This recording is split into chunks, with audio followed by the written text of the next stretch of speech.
प्रत्येक वर्ष इस समय डेंगू का प्रकोप देखा जाता है। डेंगू को रोकने के लिए प्रत्येक वर्ष की तरह इस बार भी सिलीगुड़ी नगर निगम के विभिन्न वार्डों में जागरूकता अभियान शुरू किया गया है।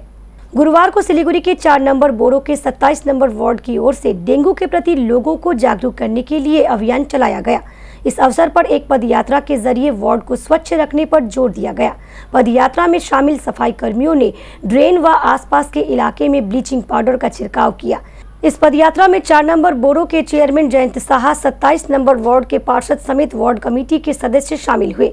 इस पदयात्रा के जरिए वार्ड के लोगों को डेंगू के प्रति जागरूक करने के साथ ही प्लास्टिक कैरी बैग और थर्मोकॉल का व्यवहार पूरी तरह से बंद करने को कहा गया। দেখুন, শিলিগুড়ি মিউনিসিপ্যাল কর্পোরেশনের পূর্ব নির্ধারিত সিদ্ধান্ত অনুযায়ী প্রত্যেকটা ওয়ার্ডের মধ্যেই একটা অ্যাওয়ারনেস ক্যাম্প করা হচ্ছে। তার মধ্যে আজকে 22 তারিখ, আজকে আমাদের 27 নম্বর ওয়ার্ড স্পেশালি এই অ্যাওয়ারনেস ক্যাম্পের জন্য ধার্য করা হয়েছে। আমরা সবাই প্রস্তুত। আমাদের সমস্ত আধিকারিকবৃন্দ, আমাদের কর্মচারীবৃন্দ, আমাদের যারা আমাদের ওয়ার্ড সাফাইয়ের কর্মীরা আছেন তারা সবাই এবং ইভেন আমরা সবাই এখানে উপস্থিত হয়েছে। আজকে আমরা এই কর্মসূচির মধ্যে দিয়ে মানুষকে জানান দিতে চাই যে আগামী যে সলিড ওয়েস্ট ম্যানেজমেন্ট এবং ডেঙ্গু এবং প্লাস্টিক ব্যান এই সমস্ত নিয়ে আরও অন্যান্য সমস্ত অ্যাওয়ারনেস নিয়ে আমরা আজকে দৌড়ে দৌড়ে যাওয়ার চেষ্টা করব।